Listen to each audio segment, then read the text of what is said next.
Hi, everybody. Welcome to the Case for Construction Culture podcast. I'm here with Jessica Hodge, who is Director of Human Resources for Fiore Sons in Denver, Colorado. Welcome, Jessica. Thank you so much. I'm excited to be here. Yeah, I'm just getting to know Jessica in the last several months. I've been around Fiore Sons for at least 15 years, but I'm just getting to know Jessica, who's been there, 4 years, I think. Yep, And you said 20 years you've been in the HR space. I have. Yeah. It's a long time, and what I love about your background and your story and is that you're really committed to the people stuff, the not so easy to do stuff in HR. You're certainly capable of doing all the compliance after 20 years. You know the laws, you know the rules, but you understand, Jessica, that the deepest, best HR work I think is done in the gray space or done in the human spaces. True? Absolutely. I think human resources has sometimes come to mean something other than really focusing on the humans in the company. And humans are absolutely the most important resource that any company has. And if you don't recognize and engage with humans and their humanity, you aren't going to get what you could get for the company or for the people. Yes, yes, so true. And what I also love about your story and your position is that you're within a culture that really appears to match your values. That Fiore and Sons, and I know David, I know Butch, Absolutely. been around them and other safety leaders, they're passionate about safety. They're passionate about healthy work culture in Yeah. the midst of a tough guy business, underground Yeah. contracting and site development and Yeah. giant trucks and giant how many people work for Fiore right now, Right around Jessica? 450. 450. So you're a good size Yeah. underground contractor and highway heavy contractor? Um, yeah, mostly dirt work. So highways are a significant portion. A lot of the utilities underground, roughly 50% of our work tends to be laying utilities and Yes. snapping them out and So such. And then, y- that kind of you are thing. one of the largest, I think most respected companies in Denver doing what you do, for sure. For sure. So We've earned a really good reputation with the company's, 40-year devotion to integrity and really high quality win-win relationships. yes, absolutely. So let's launch in. And I know you're not a safety leader, but you care so much about people and culture that to me you are a safety leader. And I love it. everybody should be a safety leader. And why not focus on the HR leader as a key person who's onboarding, hiring, strategizing around culture, people development, learning and development, all this stuff that I know you guys do a lot of coaching, training, executive retreats. You guys do all of that and more. So I Yeah. want to launch in, if we can, with just a few of the questions, starting with how do you define culture? Jessica, what do you Yeah. think when I say culture, this giant word that you know a lot Yeah. about? What are some of the things you think of in terms of defining that word? For sure. I define culture as the norms, the unspoken behaviors, the unspoken expectations of how people work together. So my experience in managing culture over the last 20 years has been that it can get confused often with fun events and stuff like that. And those can increase levels of comfort. But Hmm. culture is really about how people work together and how it feels on a day-to-day basis to work together, and then how that impacts the work. So, for example, I think a lot of us have heard about ask culture versus guest culture, where um, in some groups of people, there's a natural belief that if you want or could use something, just ask for it. And in other groups, that's considered a little bit offensive. And you have to kind of guess if it's going to be okay or not, or guess if somebody will need something. And that's just a cultural norm. It's just different cultures have developed different norms around what to do when you need help or when you're looking for something. Or, in startups, you'll see a high grind culture. We're all in it, we're all trying to survive together and make this work. Hmm. And there are other cultures that are really focused on work-life balance. And those are both valid options depending on where you are and what the company's trying to accomplish. Hmm. But they both affect what people expect of each other without Hmm. saying anything. Hmm. Boy, I love almost everything you're saying is so great. I resonate so much, and I especially resonate with the ask culture versus the guess culture. Because I'd say almost all of the construction cultures I've been around for 23 years are the latter. They're the guess culture. There's And a no lot of one that. wants to look foolish, right? Isn't that what we Yeah. see so often? Mhm. Yes, absolutely. And Yeah. how do you change a culture from a guess culture to an ask culture? How do you change a norm maybe? How would you do that, Jessica? Or what's your Such a experience great with? question. Throwing wild cards at me. I love it. I'm All throwing a wild card at you. right. Why not? I think that that is a really good question, and it's really tricky. Um, I think that one of the most important things in changing a culture is patience. Um, sending clear Love it. messages, modeling what you're looking for. Norms get established over time. You can't just decide that something is a norm and then make it a norm. So asking for help isn't something that will just suddenly become a norm. You have Yeah. to talk about it daily, weekly, with every new hire in Yeah. every meeting over long periods of time. And you have to you have to withhold judgment. There are reasons why people have every cultural behavior that they have, and there are ways that have worked for them. And if you don't recognize and value the ways that those have worked, you can't make change because in order for any group of people, I fully believe that companies are living, breathing organisms. And we tend to think of them more as, machines or mechanisms with one person at the top, but they operate as a whole. That's how culture works. Hmm. And in order to make those kinds of changes, the needs of each part have to be recognized to come together and create solutions. So it's patience, it's humility, it's perseverance, right? You got to recognize that even if you're really confident that the culture you want to change is a good thing for the company, Hmm.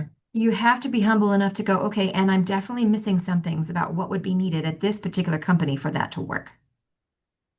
Boy, you're ding, ding, ding. You're hitting my words, Jessica. Humble, Thanks. withhold judgment, patience. And these are not always things that the tough guys are great at. Like you got to work at this stuff. I don't mean to put down the tough guys. Yeah. I like your sense of valuing whatever's there. I learned that years ago when I lived in Kenya. I had a lot of different ideas about culture and living. Even though I was a young man, I lived in Kenya for 19 months. But I had read just enough books and had just enough preparation to withhold judgment and to listen to them Yeah. and to study their culture and learn from their culture. But I know firsthand how hard that is, either going into a new one or trying to be a change agent within one. It's really Yeah. hard work, It deep is. work. It is. And honestly, I mean, I do work in a construction company with a lot of tough guys, and I find that most of them are actually, if you really are willing to talk and be open and curious and humble with them, they're also open and curious and humble. From the leadership on down, Hmm. it's just that I think we've set these norms where it's not safe to be that way. Hmm. And it's important to, yeah. I mean, it's funny because I think we've talked about this before, but when you talk about challenges that can shape a culture, our particular company HR has been going through a significant evolution over the last 15 to 20 years, you know? Hmm. Hmm. It used to be more compliance focused, more administrative focused, and Yes. I Yes. get that. I know that's important. There is a lot there, and also in a lot of ways that feels like a cop out to me. The management of humans is way more than paperwork and laws, and you can't just go like, okay, this is what the law says, this is what we'll do. You definitely want to follow the law, don't get me wrong. Yes. You really need to be looking for the win-wins. Like if Yes. we are meeting the law but not meeting our values, then we as a company are no longer internally cohesive. And you can't function when you're not internally cohesive. Business as a whole, I think, are learning to understand humans better, and humans are not machines. They have feelings, they need to be managed. Change is hard. And the industry of construction, I think, has lagged behind a little bit on that front. There's still a bit of an expectation that feelings should never be brought into it. That wasn't just construction, and we can't blame construction for it. That just happens to be where it's I think focused in a lot of cases still. There are some Hmm. industries that have that as well.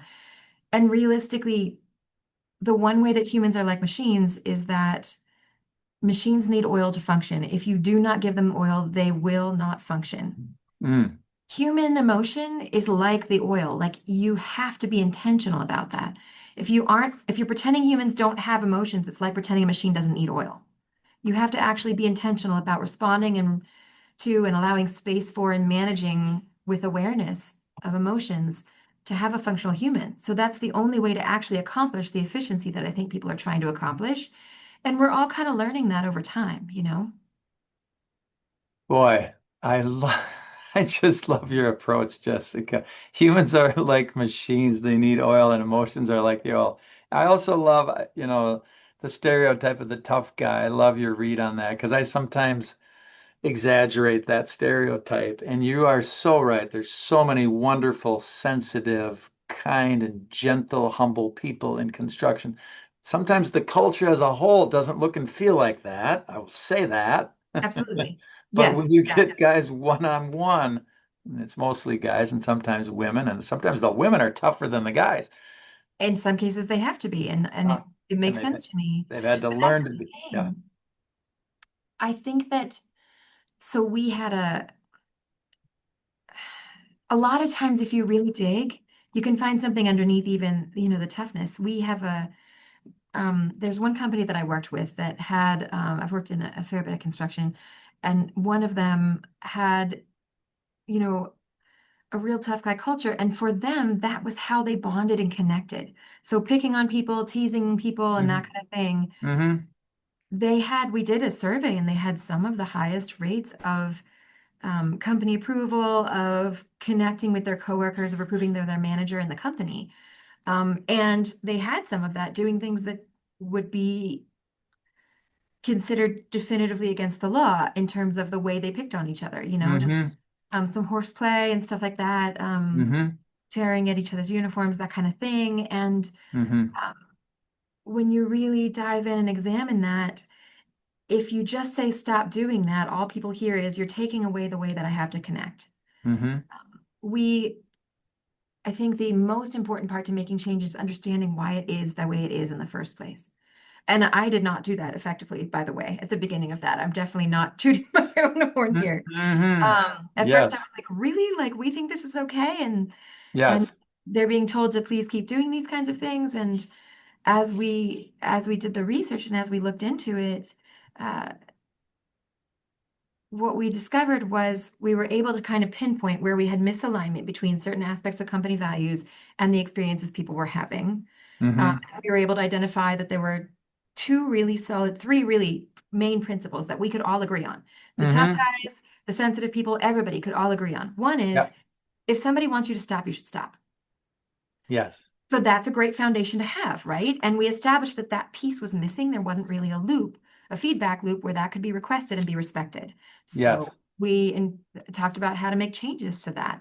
A second is you don't want to, the core of business is that philosophical exercise of the good of the many versus the good of the one, and how do you recognize both? People tend to think about it as companies versus employees, but I actually haven't met very many companies, very many leaders, any leaders actually, that aren't actually trying to do good things for their employees as well and trying to find win-wins that work for both parties. And I Hmm. haven't met many employees that aren't trying to do the best they can as well. They want to be part of something bigger than themselves. They Mm. want to be successful. And so that second piece that we did was recognize that if it's illegal and it's going to get the company shut down, that doesn't benefit anyone, regardless of the connections that it brings. Hmm. Hmm. And so we brought in some legal training. And this is my favorite part. I've seen plenty of companies bring in legal training. We didn't bring in legal training from a lawyer. We brought in legal training from a grumpy old construction guy who'd been in the industry for 50 years and seen it all. Hmm. Because we needed to speak the language that people cared about. And people cared about how do I do construction and do it in a way that feels right to me and my colleagues and relate to each other in a way that feels like we really can have genuine, authentic bonds. So he came in and talked about that. And he explained, look, these are all the side effects and the impacts of breaking any one of these many laws, right? But he Hmm. didn't go into detail on the legalese. He just made sure people understood this is the impact. Hmm. Gradually between that and then developing our managers over time, we made a lot of changes to that. And to your point about those tough guys, the manager that was the hardest on those fronts is probably my favorite. because you can really learn from people who have such different perspectives. And my experience has been they're usually willing to listen and engage. You just have to actually come in without judgment. So important. So important. Wow. That I believe that's the answer to the story of a culture change you helped, and that's great. I love that story. We may get a little more detail, but I love that story you just told of how you created some change in a situation that didn't seem by the book HR compliant, but very creative solution on that one. How about let's go back to something more basic for a minute, Jessica. What are you excited about at Fiore Yeah. or your own learning as we go in and halfway through the year here? What are you excited about? Yeah, I definitely know the answer to that one. We just restructured to become an ESOP. And That's here's why I'm excited about it. uh-huh. Well, there's a lot of reasons actually why I'm excited about it, but the biggest is that there is, I mentioned this earlier, there's kind of I think, a mythological like presentation of companies and employees, where companies are over here and employees are over here, and the companies are corrupt and trying to get the employees, and the employees are trying to get out of it and cheat the system. And I have not seen that be a reality anywhere I worked. I've been in HR at 7 different companies. Wow. I've never seen that be a reality. Um, Most leaders are trying to find a win-win, and most employees are trying to be part of something bigger than themselves. Hmm. That myth perpetuates that problem because we're eroding trust by assuming negative intentions of the other. While most leaders that I've seen are trying to find win-wins, there is a natural tension between what's best for the company and what's best for the employee at many points. I mean, obviously, what's best for me is to stay home all day with my husband and eat ice cream. Um, right? It's not to come here and do, I do actually love my job. But, like if I could spend more time with my family, of course, I really value that too. So Yeah. there doesn't need to be judgment around that. But I am excited about my job. I'm excited about the company. I believe in the leaders around me and I believe in the employees. And so I'm passionate about coming to work every day. Um, in an in an ESOP, that tension is mitigated because everything we do that benefits the company benefits the employees directly.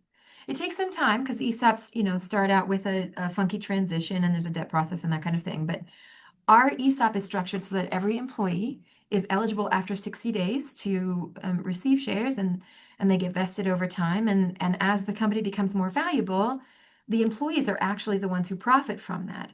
And it Hmm. respins it from us versus them to, I think, the more healthy and realistic dynamic of the good of the many versus the good of the one. We want to be mindful of and respect the needs of each individual, and we all need to be working together towards the good of the many. Hmm. So the decisions that can be seen as, you know, that if it was a single owned company and there wasn't a lot of trust in leadership, and we've been fortunate to have a lot of trust in leadership, Hmm. but if it was a single owned company and there wasn't a lot of trust in leadership, could just seen as a greedy owner or something like that, Hmm. can now be seen as what they truly are, money funneled back into the company to ensure that we as a company and all us employees thrive together and receive the fruits of our labor. And so that's what I'm most excited about is it's such a transparent way of doing what the Fiore brothers were already doing. Their whole effort, I mean, they channeled roughly 30% of their profit into bonuses that went back into the company every year. And then the rest was mostly kept in the company for benefiting the company and hiring people and being able to provide careers. So they were already doing it. But with this structure, it can be seen so clearly. This is actually the second employee-owned company that I've worked for, and it's such a powerful thing. Hmm. Super exciting. Wow. Thank you for sharing that. And yes, this is a great way to build up culture. And yes, I'm sure there's an adjustment. You've seen it before.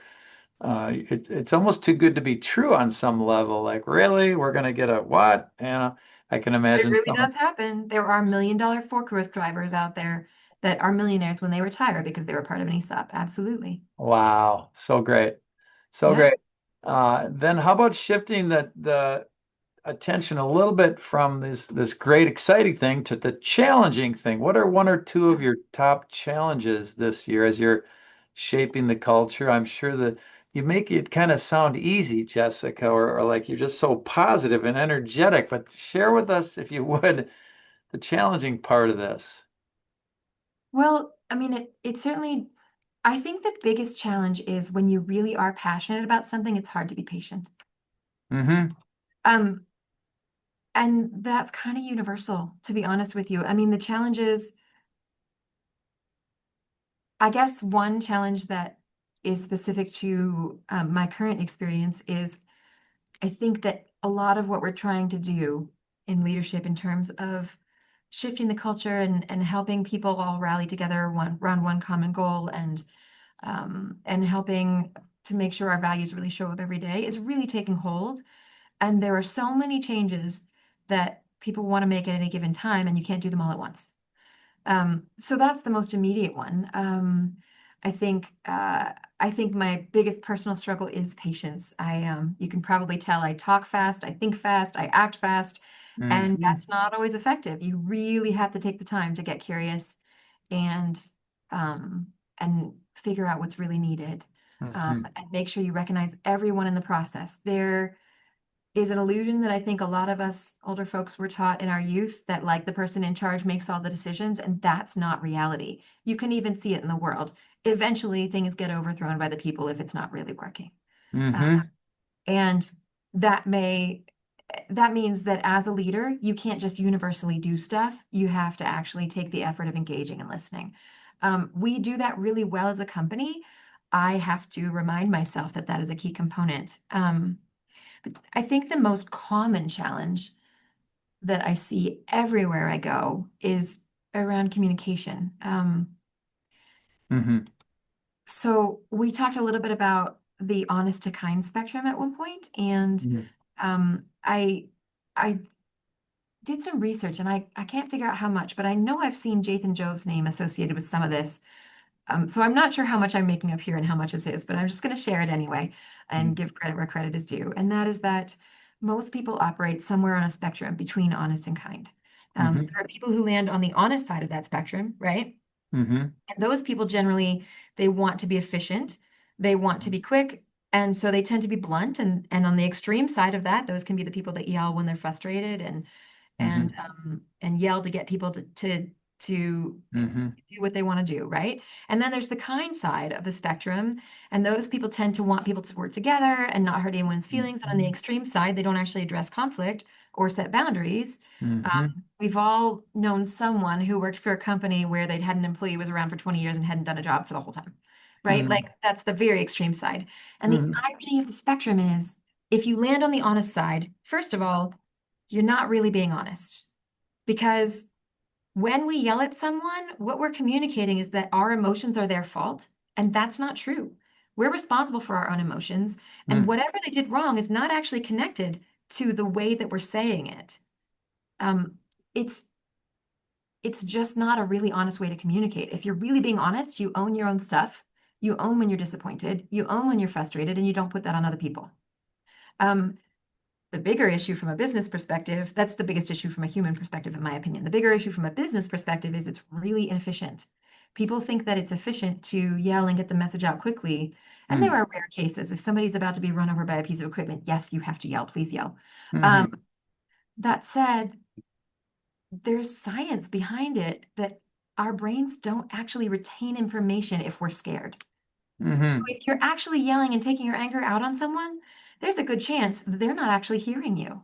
They Mm-hmm. might hear something, they're guaranteed to hear that you're angry, but that's not the message you're trying to communicate. So it's Mm-hmm. extremely inefficient. People don't shut down. Mm-hmm. There's tons of studies on psychological safety. They're no longer creative. They no longer speak up about their concerns. And most importantly, their memory does not function. And if you land on the kind side of the spectrum, you aren't really being kind because, first of all, most people that I've encountered in the workplace, even those who aren't performing well, do want to do well. They want to be part of something bigger than themselves. They want to accomplish things. It's a key part of Maslow's hierarchy. There's the three core human needs. We need safety, connection, and satisfaction. They all want satisfaction. They want to be worth something and doing something. And work is a great way to invest and contribute. And if we're not honest with them about the shortcomings or what the company needs as a whole, we're not giving them the opportunity to grow or get better. And it's completely unsustainable. It's like if you're in a relationship with somebody and you never tell them when they upset you, eventually you're going to get really upset and it's going to be over. And they never had the chance to correct it. And it's unsustainable for all parties. In dance, we call it dishonest movement. Like even if you're falling, if in partner dance, you want to fall honestly so that they know what's going on and they can respond accordingly. The honesty piece is key to the kindness piece, and the kindness piece is key to the honest piece. And every manager, myself included, at every company I've ever worked with struggles with this to some degree. The most common pattern is that managers start with kindness, they don't assert their boundaries, and then eventually they feel like their boundaries have been stepped on and they blow up and flip to the opposite end of the spectrum. So finding the balance is a challenge everywhere, and I think one of the key challenges in creating culture. Um, and that also requires patience with yourself as much as anybody else. Whose work did you say that is? That kindness to honesty? So I'm not sure. I've been doing research to try to find it. I know that I had a counselor mention pieces of that to me at one point, and when I did some research, at some point, Jathan Jove's name came up. J. Jathanjoveve. I can't find any articles at the moment, but I believe that, and I know that a lot of this I have elaborated on over time, so I hope I don't make him look bad. But Yeah. I believe he did some work on it initially, published some articles. Thank Um, you. Thank you yeah, for you giving bet. Yeah, credit. And maybe you're yeah. developing it. I can hear a workshop here, Jessica. I think you need to give a workshop called Honesty Isn't Honest and Kindness Isn't Kind. Perhaps at some How point. to I how to am passionate about balance the spectrum, how to, work, I talk about empathy and accountability. It's the same right? kind of Yeah, spectrum, yeah. whatever language you want to use. It's not easy to balance those.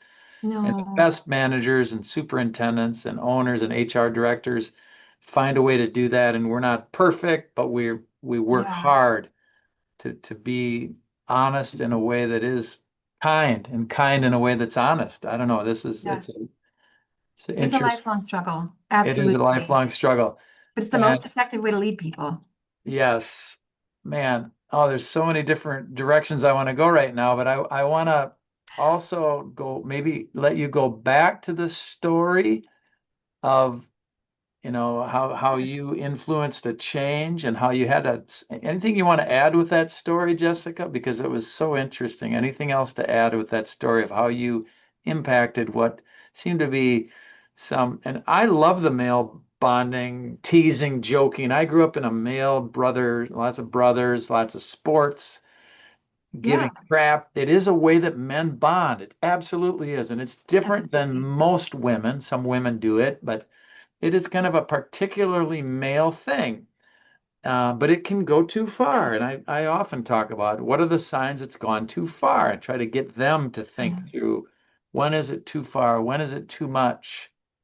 But anything you want to add with Yeah. that story? Because that was really an interesting tale to me. Of Sure. I mean, I'll add the lessons for me, my own personal experience with it. And that was that nobody responds well to you're doing it wrong. So I think at first I came in was like, this is not okay. Why does anyone think this is okay? What's happening here? And sure, that's judgment, super judgment. ineffective. Absolutely. Judgment is super ineffective.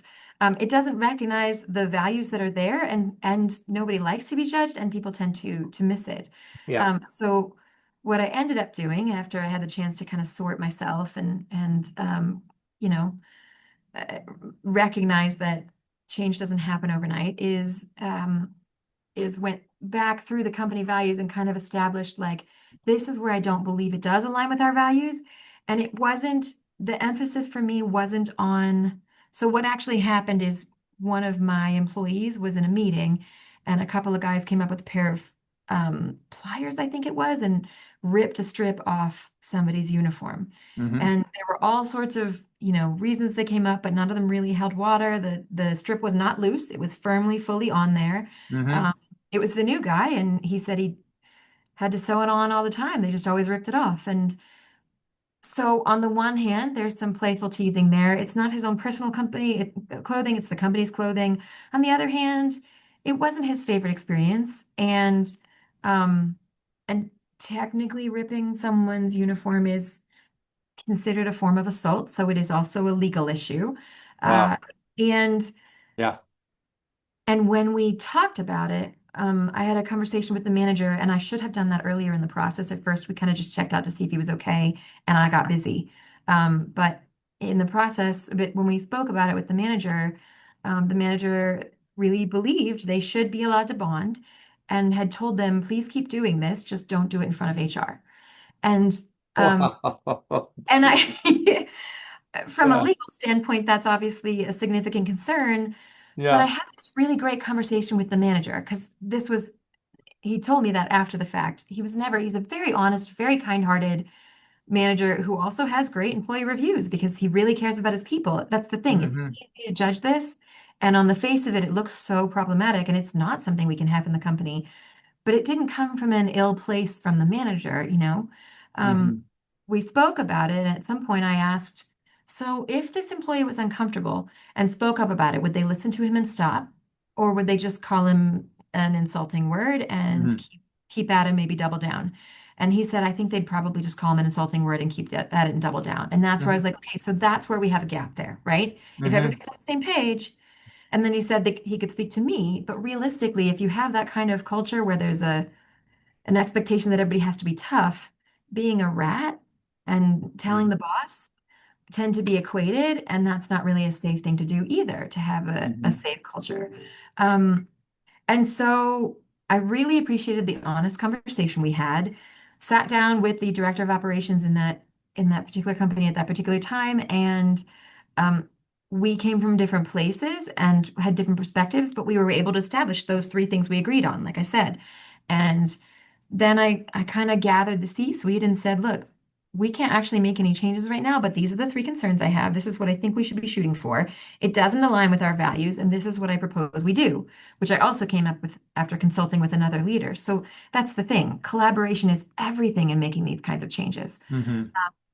And so we kind of agreed, and then we did a lot of research. And at first, we were going to bring in a lawyer, and then we kind of realized that it would be much more effective if it was somebody that people could really relate to. Uh, Hmm. and it did change over time, but the things that were most important for me to remember were one, no, you have to withhold judgment. And that's hard to do, and it's hard to do genuinely, but the way to do it is to really get curious about what the value is. What is Hmm. good there? Hmm. Yes. And two, it is a heavy civil construction. So, in order to point out where this didn't fit, I had to come back to what they really believed in. You always have to, I learned this at a SHRM conference once a long time ago. You Hmm. have to speak the values of the person you're speaking with. Hmm.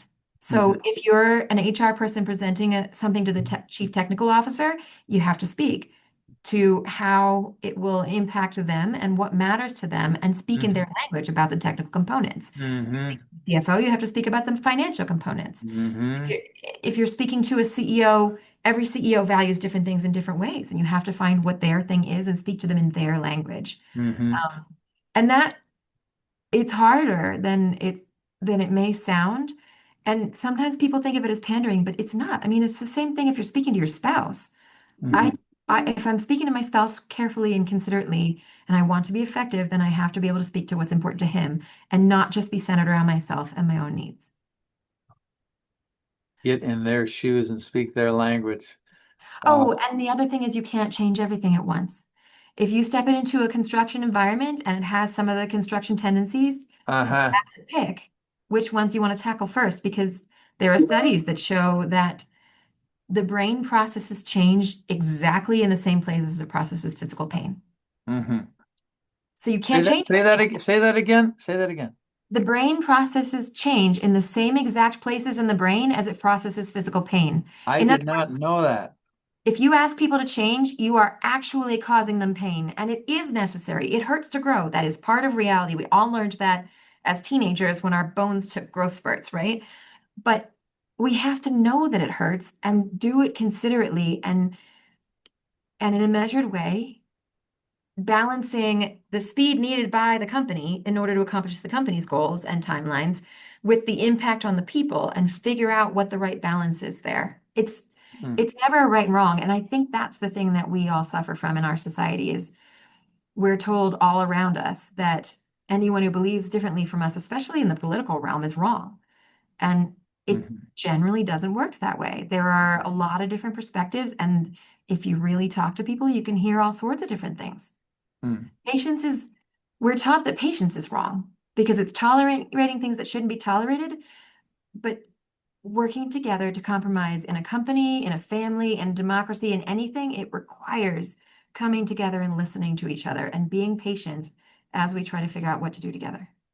Oh, you have a lot of wisdom, Jessica. Wow. I have one last question, unless you want to say Yeah. something else. How does all this relate to safety? Sure. I think in so many ways, honestly, safety is really, there's a lot of components there, but it's largely about human behavior. So if you want to influence safety, first of all, you have to be able to influence the decision makers, which is where all of those things come together, understanding their values, speaking their language, knowing the different impacts, being able to see all the different sides of it. Um, and then if you want to be able to engage the employees to actually take safe behaviors, you have to actually see their world and engage with them, and you have to recognize that those kinds of changes do require intentional change management planning. You have to be able to follow the steps of whatever change management model you choose to use, but you have to be able to go through them and establish this is what's going to work and this isn't, and this is what people need to hear. This is what they're thinking about, what they're concerned about. So, for example, I'm sorry. We have an extremely family oriented company. So one of the things that we did was we had this started a couple years ago. Oh, it's my car. Um, this started a couple years ago where we created a campaign called Why I Work Safe. And then we picked it up again this year and took it to the next level. And the Mm-hmm. first time was about 5 years ago, and they had kids write letters on why they want their parents to work safe. Mm-hmm. And then this year we created badges with people's families on them, should they choose to do that. Of course, we're options there that they Mm-hmm. can wear on their safety vests as to why I work safe. Um, but more importantly, it's those norms. The communication is what helps people work safe. Understanding that they can speak up if something is unsafe. We started awarding hero pins. We had a couple of guys a year or two ago, we realized that we'd not actually seen anyone exercise stop work authority, even though we had set it up. No one was Mm-hmm. actually using it. Mm-hmm. And we started talking about it a lot more and trying to understand where people were coming from. We did find that there were some cases where there was risk of retaliation if people did speak up or if they tried to stop work. And so we had to do a lot of more work. We did a lot of leadership development. We had a lot of conversations with our managers and to better understand what their challenges were. And then and it started to work over time. And this last year we had a case where a client required us to dig over what we believed was an unmarked utility. And we had two guys who were not in charge who said, I'm not going to do that. And they stopped work. And the client came back and dug themselves later and actually electrocuted their operator. It was very, very Wow. serious. So we gave out hero pins, and now we try to give out hero pins anytime somebody uses stop work authority Wow. or speaks up in a case where there really is safety at play. Wow. If you I just want to hold normalize, that story. I yes, want to hold that story. That is such a big sorry. story. And Yeah. so many companies have the red card. And I say, when is the last time you used it? And they hate that question. But I'm so happy that you Yeah. dug in, did the development. It sounds like you saved one of the lives of your Yeah, workers. Unfortunately, somebody possibly. else was killed. Oh, they were electrocuted. They did not die, but they were hospitalized for an extended period of time. Aha, yes. Electrocution does not mean death. I often go right there with the death, But I get it. but Yeah. they were seriously shocked and Yeah. hospitalized. It was a serious moment of injury that your guys prevented for Yeah. themselves. Kudos, hats off to you guys. That's awesome, Yeah. Jessica. Love But that story. the thing you have to praise and recognize so that people, first of all, you have to make it so retaliation isn't a thing. And then you have to Yes. show that by doing the opposite and praising and recognizing and demonstrating with your actions and not just your words that safety is more important than money. Man, there's so much more to cover, Jessica. I think we need to wrap it I up know. now. I will just say it's a pleasure listening to you. I hope you are out speaking and at conferences. Are you speaking and teaching? at I Sherman haven't, or construction or AGC? I've developed some stuff. I haven't actually, I love my job so much. Maybe you don't want I to just, or need to, but you have a lot to say. You have a lot to offer, and I hope you eventually get a chance to I would offer enjoy that. it. I I'm just haven't taken serious. time. You have I a appreciate lot of it. wisdom that I don't often hear at the level you are articulating it. I Well, think thank you're you, Tom. I unusual. appreciate it. So yeah, no, Thank it's you. true. So maybe we'll just wrap it up here. Any final word from you? I really appreciate the opportunity. I'm psyched about the name of your podcast even and what you're doing with it. And I'm excited to see it grow over time. I think this is, very apt for our times and the things that we as businesses are learning about what needs to happen if we want to accomplish any of our goals. And we all win together when we do focus on those things. Awesome. And how can people find you? I see your logos there, but how could they For find you, sure. Jessica? Yeah, my email is jhodge@fioreandsons.com. F as in Frank, IOREANDSON.com. And I am on LinkedIn. Yeah, Um, I'm on Jessica. LinkedIn under Jessica Hodge. I'm in Colorado. You know how when you search LinkedIn, it's hard to find exactly the person you're looking for. I So, know. but I am on LinkedIn as a human resources strategic partner. I have my SHRM SCP, so that's up there as Yeah. well. Um, If you I type Jessica Hodge, Fiore and Sons, it will There you pop go. up.